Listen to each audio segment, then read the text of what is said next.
Bienvenue à tout le monde. Welcome to a brand new episode of Jasiri, the award-winning women-led show here on News Central. Here we are unafraid to hold bold and controversial conversations. Yeah. As long as it's in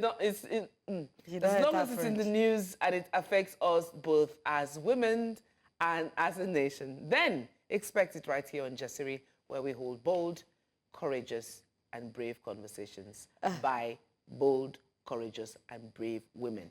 Bienvenue, courageous. You want to try? I wanted to say bienvenue à tout le monde. Yeah. Hopefully. Yes. I got it. Yeah, she did. What are you teaching her? Welcome, everybody. Okay. Welcome, everybody. Speaking of courageous, it is raining cats and dogs this morning. How was it leaving your house to get to the office this morning? You know, at this moment, I wish I was our president, Tinubu, who cut the national cake on Tuesday and on Wednesday flew out to the UK for his annual leave. Is this picture? They live with a poverty land. They suffer, they go, and they rest. Leave from waiting. What have you done to deserve Didn't he leave? just come back from a working vacation or working a staycation? Something. They had one. Then you are now doing vacation. two fingers in the air, peace to the Middle East. You are doing ayo. No, your problem. You know, he read that speech, and that speech was quite long. It's enough to exhaust a president. For him to that he will need leave to rest from the speech because it's quite long. You know, we are not expected to do something that. I like data. I like figures, and they have not incorporated his latest leave. Okay. But President Bola Tinubu, the Vice President Kashim Shettima, and the First Lady Remi Tinubu spent no less than 5.24 billion naira on local and foreign travel between January and March 2024. Now, the Punch reported that an analysis of the travel expenses using GovSpend, a civic tech platform that tracks and analyzes the federal government spending, showed that 1.35 billion was spent as provision for presidential trips and other related expenses in 3 months. 3.53 billion was spent on foreign exchange purchases during 10 international trips, and 637.85 million was dispersed to 2 travel agencies for the purchase of air tickets for presidential, local, and foreign trips. So the president spent 3.4 billion on these trips within, so you know there's not just these trips. So he spent 3.4 billion on trips within 6 months of assuming office. Yeah. And that's actually 36% more than what was earmarked in the budget of 2.49 billion. I just wanted to add that. So how do they do?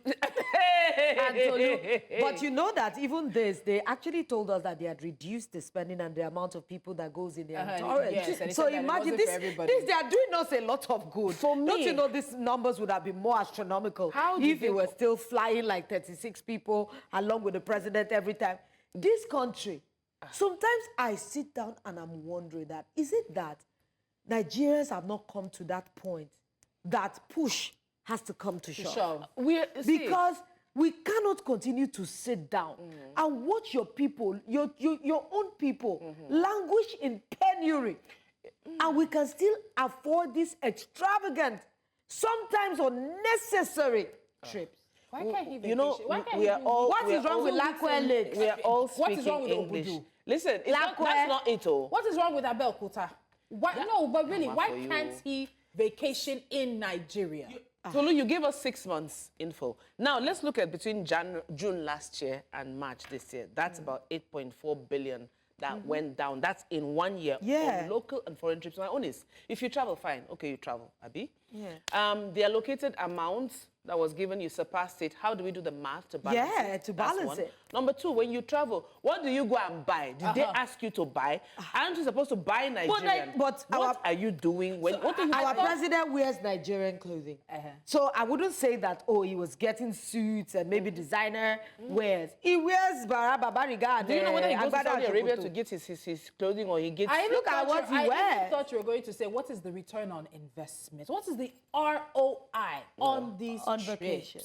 No, vacation is a different thing because some of these trips are actually official trips in which he went, which the First Lady went, which the Vice President went. But what is the return on investment for the Nigerian Federal Republic? No. But they will tell you that they're making contact with foreign nationals to bring investment to Nigeria. They're having strategic meetings, you know. God. All those things that nobody can question you. See, that's why I say. Like you ask now, where is return on investment?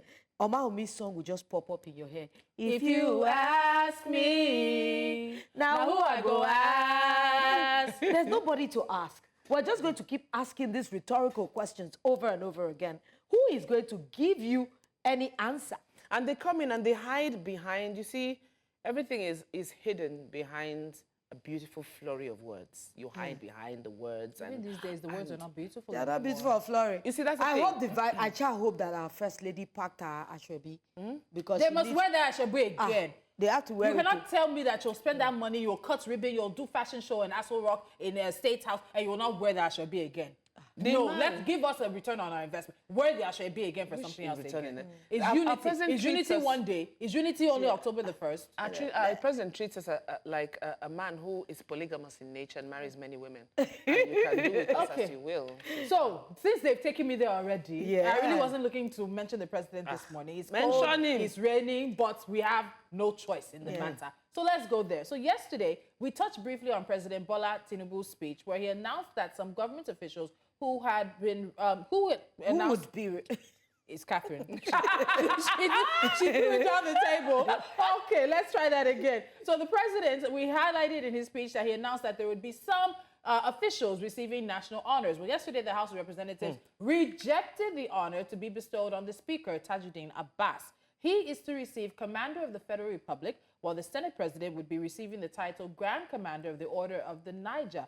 Now, the House also pointed out that the office of the Speaker is higher than that of the Chief Justice of Nigeria, the newly installed Chief Justice of Nigeria, who is supposed to be receiving a GCON like God's will, Akpabio. Now, this motion was first moved by Philip Agbese, and he was supported by 248 other members of the House of Representatives during their plenary in Abuja yesterday. Anyway, all these awards are national honors that are conferred on these people. What is the essence? What's the weight of it? What is the weight of it? Is it that when you go outside the country, GCON has a special weight? I don't think you're asking the right question, Lolo.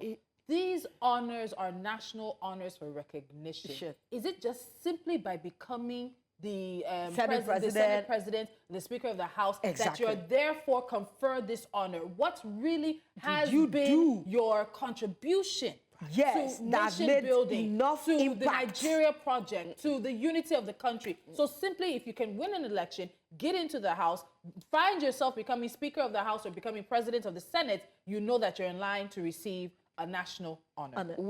Borrowing the words of Annie, we are a bunch of clowns. And every day, it becomes more glaring.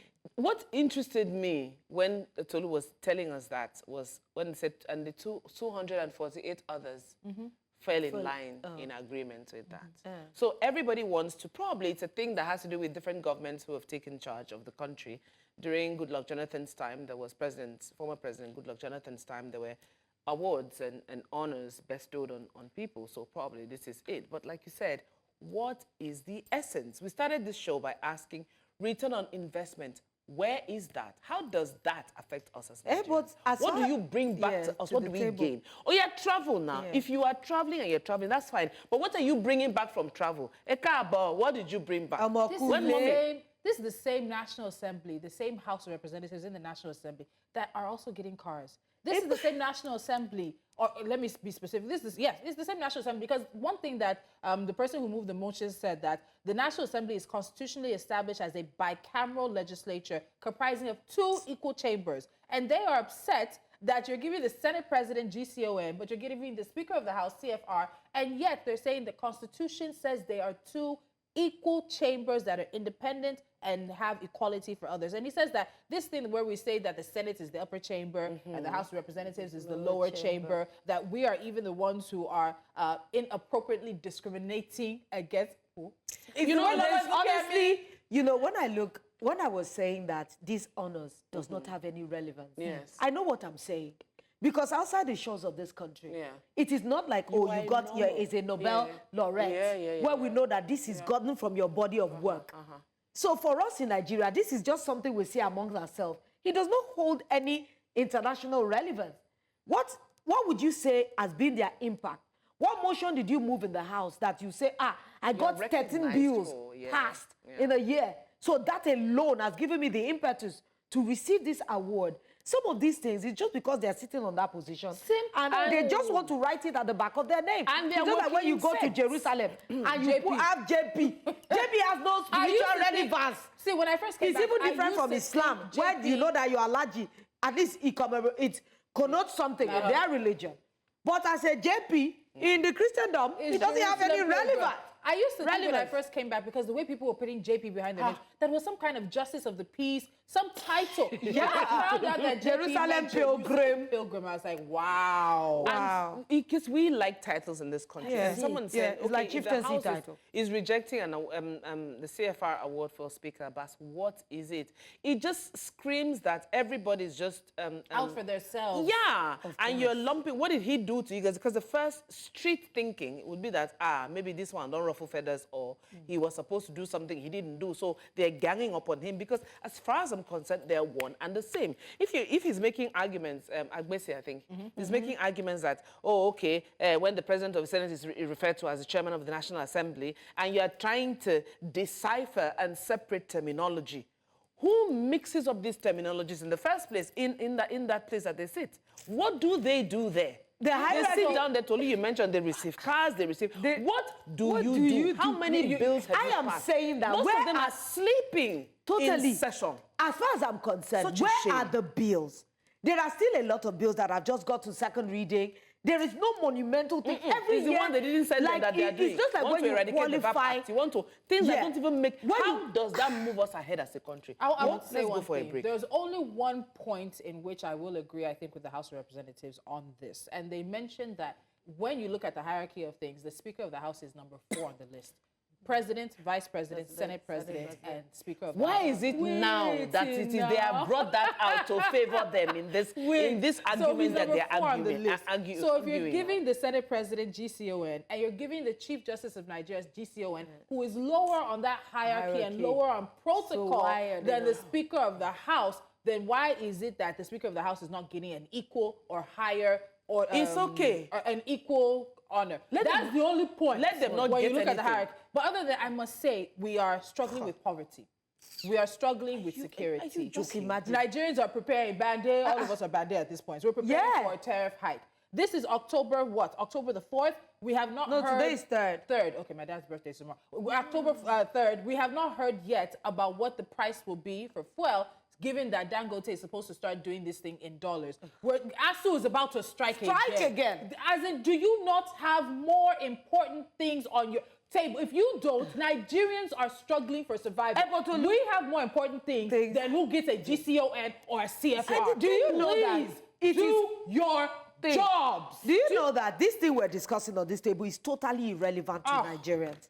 Even when people are watching us this morning, I'm sure some woman is like, how does that kilo come? Does that mean that things are going to get better? Yeah. You know, when these people that we put in positions of leadership realize that they are there for the purpose of service to humanity. Servanthood is what they are. They're like servants that the people put there to be able to put order to governance and to be able to... The problems that are facing in Nigeria not be here. Tolu mentioned something about ASU strike. A friend of mine and I were having a conversation yesterday. She said, Kat, I feel so bad for my son. My son's friends have all finished school. And have graduated. Some have even done masters. My son is still in 4th year engineering. Hold it there. Do you understand? My blood pressure, collectively our blood pressure is... We're going for a break. I beg. Well, honestly, this is beyond us. Ladies, before our blood pressures go right out of the roof with this conversation we're having, please, let's take a break. I can do my breathing exercise while we're at it. They say that the only sure thing in life is death and taxes. After the break, we'll focus on one of those things that is also a controversial one in Nigeria, and that is taxes. A lot of people do not understand it. But Taiwo Oyedele, the chairman of the Presidential Fiscal Policy and Tax Reforms Committee, is our guest. Please stay with us. Welcome back to the show. Don't forget to join the conversation via our social media platforms. We are at News Central TV. Now, taxation is the backbone of any economy, and in Nigeria, it plays a pivotal role in determining the country's fiscal sustainability, economic growth, and its ability to deliver essential services. However, Nigeria's tax system faces several challenges, including low revenue generation, inefficiencies, and the burden on certain sectors. Recent statistics reveal that Nigeria's tax revenue accounts for just 6% of its GDP, significantly lower than the global average of 15%. This discrepancy highlights the urgent need for reform to enhance revenue generation and improve public service delivery. Currently, Nigeria's tax system relies heavily on oil revenues, which constitutes about 60% of government earnings. However, with fluctuating oil prices, the country faces significant financial vulnerabilities. All right, so according to the National Bureau of Statistics, non-oil tax revenue contributed only 25% of the total tax income in 2022. This overdependence poses risks to fiscal stability, necessitating a broader tax base, which means majority of tax contributions come from value-added tax, VAT, and company income tax, while personal income tax remains significantly underutilized. So today, what are we doing? We're focusing on the vital work being done by the Presidential Fiscal Policy and Tax Reforms Committee. Before you tune off, listen to this. This committee has been tasked with addressing the critical challenges in Nigeria's tax system, improving revenue generation, ensuring the fiscal policy supports sustainable economic growth. And to break it down for us, because conversation already started during the break, we have renowned tax and fiscal policy expert Taiwo Oyedele, the chairman of Presidential Fiscal Policy and Tax Reforms Committee. Taiwo, welcome to Jasiri. Please, you're very welcome. You will make it before people tune off, because people are not interested. People are not. No, I can tax, guarantee they will not turn up. You know, they tax, must not. They won't. Yeah. They won't. You know, please make it make sense. Break down all the tax questions that we have for you this morning. Welcome to the show again. Welcome to the show. Thank you. It's a pleasure to be here. After you were chased down. I'll confess. After Tolu won't allow me breathe. I will not. Sometimes we do need, you know, there are a lot of very difficult things that when it comes to taxation, a lot of people have no knowledge of it, especially in Nigeria, because sometimes people are worried about over-taxation. They think I'm paying state, I'm paying federal. They love, you know, mix-ups here and there. But first, I know it's important for us to establish the depth and the scale of the mess we have when it comes to our tax system. I'm sure there's an evaluation done to determine the status of the system we had on the ground, the one that we were operating, you know, before. What did you find when you had to dig into some of this mess? Because taxation, for me, I'm a lawyer by training, but when I think of taxation, honestly, I will not lie to you. I see a yarn of wool that like 3 of them are mixed up, and it's like formed like a spider web. Yeah. Because it's so That's a intricate. nice analogy. Yeah. All right. I think let me start first by speaking to some of the introductory remarks that you made. Our tax-to-GDP ratio has since improved significantly from 6%. We are now at about a little close to 11%, about 10.8. Still That's below progress, global average. still very low. Okay. Still very low, but progress nonetheless. The contribution of non-oil tax to government revenue has also improved, well above the 25% as of 2022 that you quoted. So we also have been making progress. Overall, you're right with your comments. The tax system is not where it needs to be or where we would like it to be. And interestingly, even in countries where things work, tax is always an important conversation. I'm hoping that the Nigerian people will start paying more attention to it. I once read in one of the newspapers in the UK where they said if you want to get the attention of the public, talk entertainment, talk tax. And I say, if you talk about tax in Nigeria, you're telling me. And on that note, we go for a break. We have to do something very quickly, but we'll be back because he says when you talk about tax in Nigeria, he said conversation. Stay with us. Welcome back. Our guest today is the chairman of the Presidential Fiscal Policy and Tax Reforms Committee, Taiwo Oyedele. And Taiwo, as we got started, you were answering Lolo's question around what did you find when you were called upon to become chairman of this committee in terms of looking at multiple taxation, tax evasion? That's a conversation we're just having off air. And you were using an example in the UK about if you want to do something, talk tax. Here in Nigeria, you talk tax and it's like a mental, it's a mental curtain just drops on many Nigerians. Shuts down. And that's also because of our relationship to what taxes mean, how taxes are collected and what taxes are used for. But I'd like you to finish answering Lolo's question in terms of what you found. Yeah. So I think, starting point is to say that there's an acknowledgement and a recognition that the tax system is not working. And that's why the committee I've been asked to lead was set up. And by the way, the work we're doing is a lot broader than tax. I'll say tax is about 20% of what we're doing, or what we are even actually still doing. But because tax is what directly affects people, that has been the biggest area of interest, and that's okay. So what we found briefly in terms of the fiscal system is that we need to address our finances as a country. And that would include how we generate revenue, how we spend the revenues we generate, how we ensure that there's priority of spending and efficiency of spending to benefit the people. How do you ensure there's proper coordination between organs of government, subnational, federal, and then how do we respect fiscal limits? If we set out thresholds of what we must do and what we mustn't do, then we should respect those, and how do we ensure there are consequences for when they are not respected? So the second thing we are working on is revenue transformation. So, of course, there's tax, but there's also government assets. We have loads of assets that are being mismanaged. We also have government-owned enterprises, and I know what will come to mind immediately is NNPC, but it's not only NNPC. We think we can even make a lot more from government-owned enterprises than we're making from taxes. And then we also have other natural resources beyond oil and gas, including solid minerals. So those 4 areas are areas of focus for us. So we call it revenue transformation, because we can no longer continue to celebrate incremental progress if we are starting from a very small base. The entire revenue that we generated in Nigeria last year, all levels of government combined, it's not even up to half of the budget of Kenya. You said? Kenya that's across the continent, Kenya, East Africa, the largest economy in East Africa.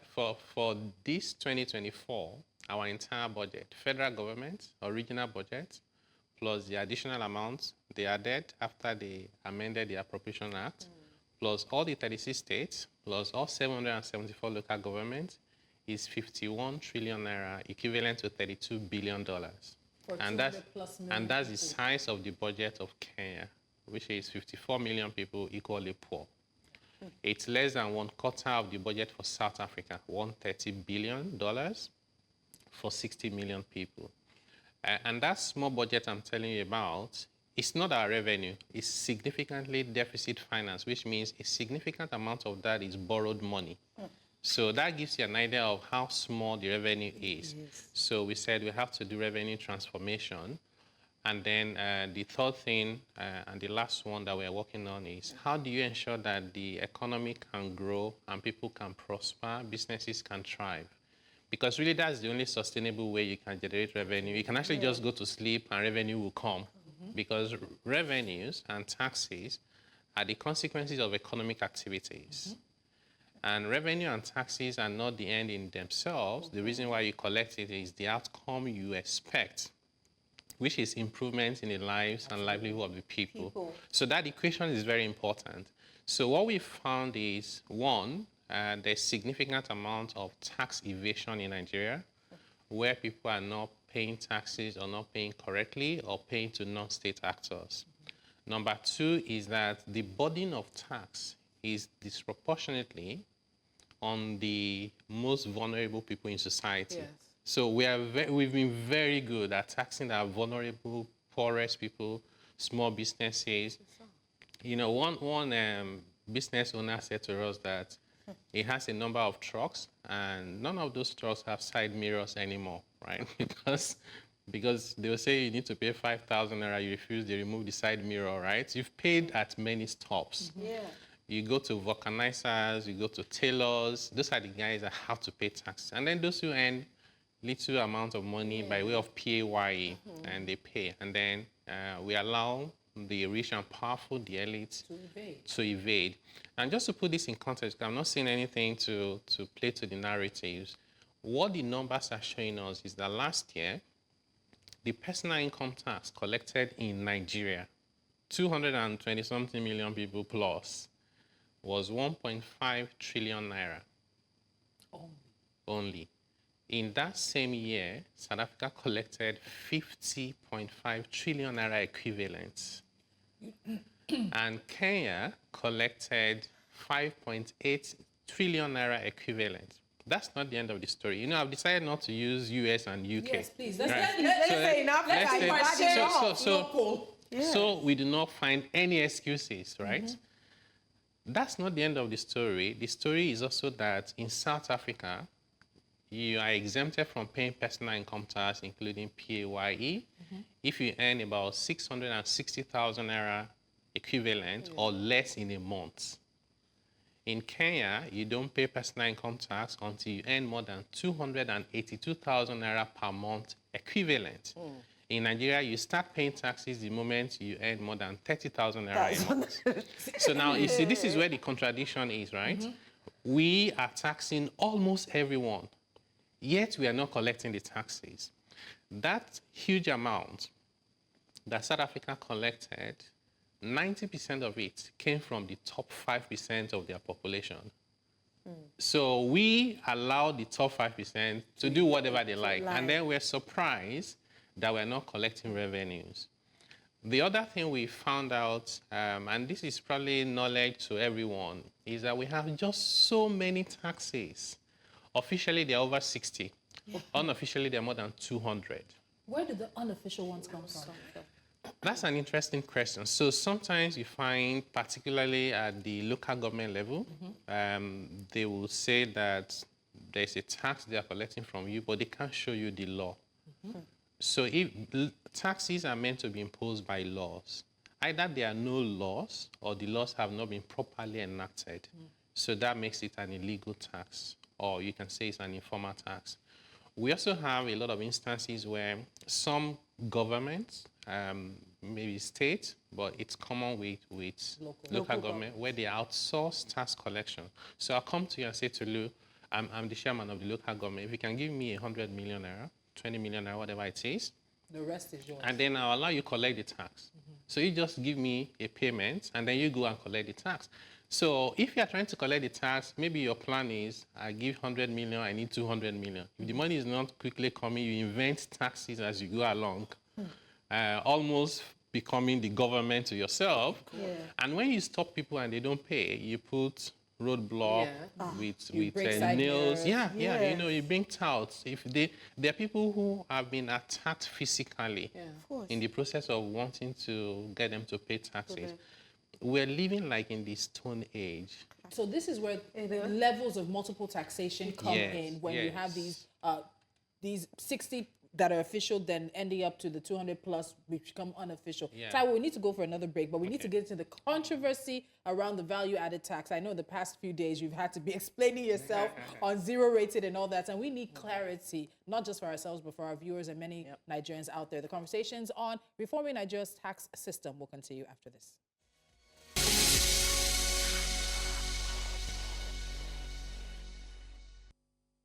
Our conversation on reforming Nigeria's tax system is continuing. Taiwo Oyedele is still with us. And you made a comment off air now about Nigeria having no business being poor. And in the years I did business, I handled business at one time. Taiwo was a regular guest, and he had a mantra that the country actually taxes the poor. We tax poverty. And that in its own self is something that keeps people even poorer. But I want to go into a controversy you've been facing in the work that you've been doing recently, and that's regarding the committee's proposal on value-added tax, or VAT, on food, health, education, rent, transportation, and small businesses. I know there are some exemptions. A lot of people don't understand this idea of zero-rated versus just not a tax. So Taiwo, please clarify. What is the committee's proposal exactly? Great question. So I think the starting point is, just to clarify generally, that the work we've been asked to do is not to go and tax anybody more. So there's no one that will be taxed more. based on our plan, you know, if you are really very rich, you may find your tax bills may go up because we are trying to make it progressive, but that's not the intention of what we're doing. The second point is that we set out to reduce the tax burden, particularly on small businesses and vulnerable people and low-income earners. You'll see their tax burden either completely disappear or reduce significantly. But then we also know that the country needs revenue. But the good news is that our data shows that there's significant amount of evasion. So we just need to get people to pay what they need to pay, and then the revenue will go up. And then on the other hand, prevail on government with structural systems and provisions of the law that we're working on to make sure they spend those monies for the benefit of the people. Because what's happening is, if you pay tax, whether it's small or high, and you don't get services, we call them fiscal exchange, you then have to cater for what government should have been doing for you. We call it implicit tax. So Nigerians pay some of the highest implicit taxes in the world. So our taxes, effectively, very high. So what's the point around VAT? So today, our value-added tax system says you pay 7.5% as VAT, and that you pay on almost everything. For certain items like basic food item, that's food that hasn't been processed, like raw beans, rice, yam, you are exempted. Exemption means when you are selling these products to the final consumer, don't charge VAT. That means the item is exempt. But the person that is selling it to you could have themselves paid VAT in the input that went into producing that item. That amount of VAT they pay, they have to bear it. Because they have to bear it, they will increase their cost because they want to recover all their costs. And then they pass it on to you. So while you receive the item without VAT, there's a hidden VAT. Now, the other method of treating items that is better than exempt is called zero-rated. So without sounding technical, zero-rated means when I'm selling the yam to you, the beans, the bread, I should put VAT at 0%. Of course, that means still no VAT. Yeah, no VAT. But any VAT that I have incurred in trying to produce that item, I will get it back from the government 100%. So if you have a choice between exempt and zero rated, you should jump very quickly and say, give me zero rated. What you're saying sounds like what they do in the US when they, I think exactly. And they give you what they do in most countries. On certain things. And people are expecting that cash. Exactly. It feels like, you know, so this is what we haven't been doing in Nigeria. So we have now said, on food, we should move it from exempt to zero rated. And some food that were not even exempt before, we make them zero rated or make them exempt. So in other words, because we looked at the CPI, that's the Consumer Price Index basket, which is really where do Nigerians spend their money? We looked at that basket and it shows that food is 52%. So we said Nigerians cannot be paying taxes on food. They just want to survive. And what you also find is that the richer you are, the lower the percentage of your income that goes to food.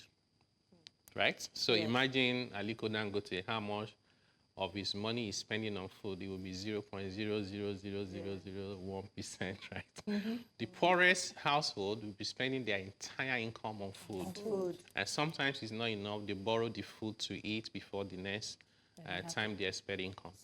So the other important thing is health and education. So also for health and education, we're turning it to 0%. That's zero rated. Because we think those three are fundamental for you to just survive as a human being. Then the next level is to do with transportation. You need to get to work. And to do with accommodation, you need a place to live. We're also exempting those. So 82% of what the average household will spend their money on, and nearly 100% of what the low-income household will spend their money on, we carry no VAT implication of very small VAT. You know, so their bills will go down significantly.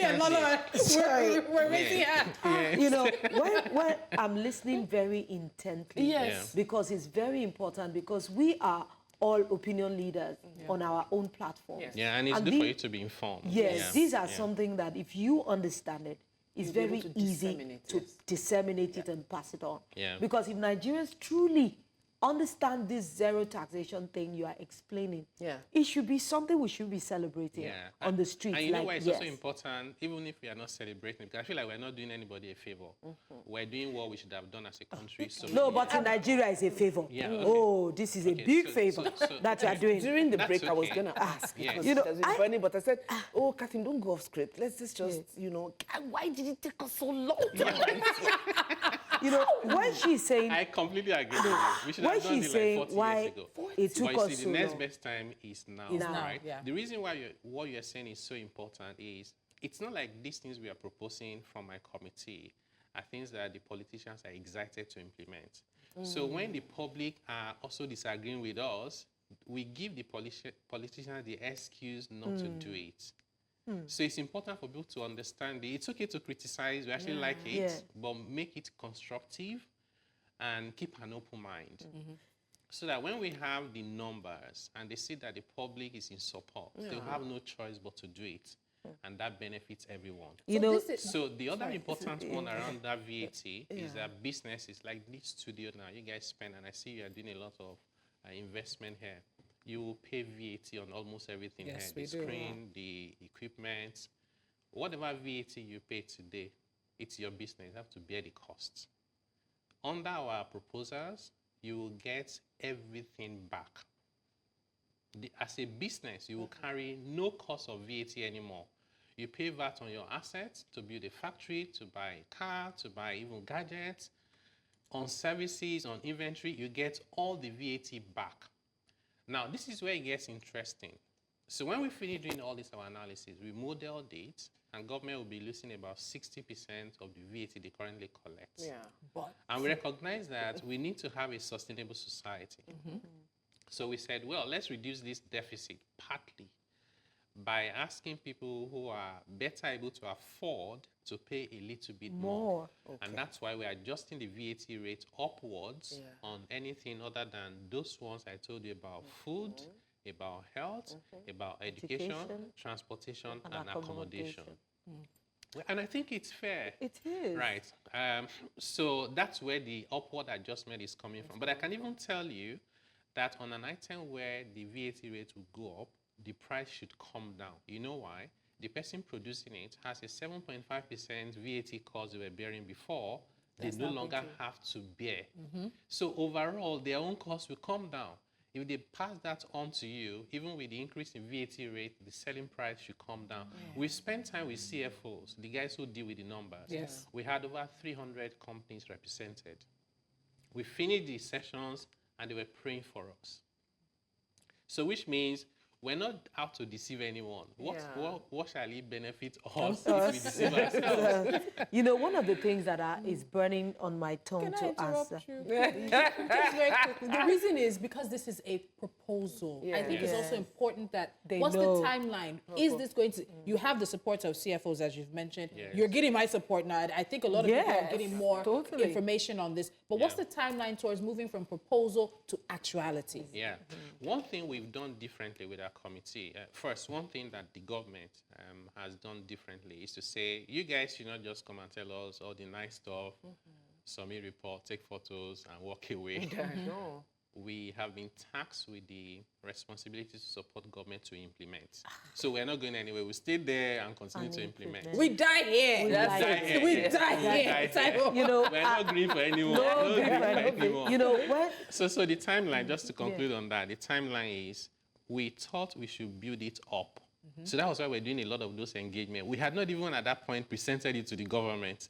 We were presenting it to the Nigerian people first, the farmers, small businesses, multinationals, women in business, Nigerians in diaspora, people with disability. So we're building it up. We're now at a point where we've drafted the laws, we've presented them for approvals, they've been approved.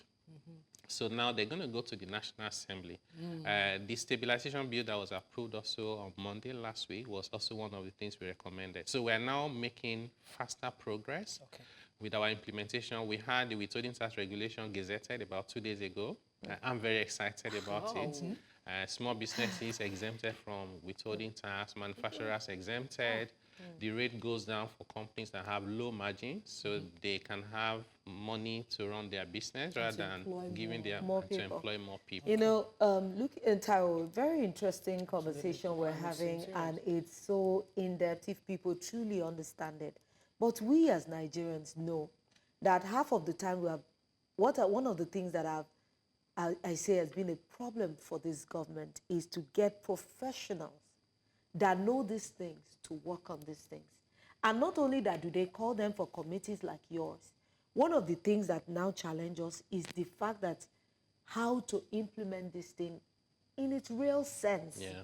Because this government, from experience, is they would ask you to go and they will hold your hand.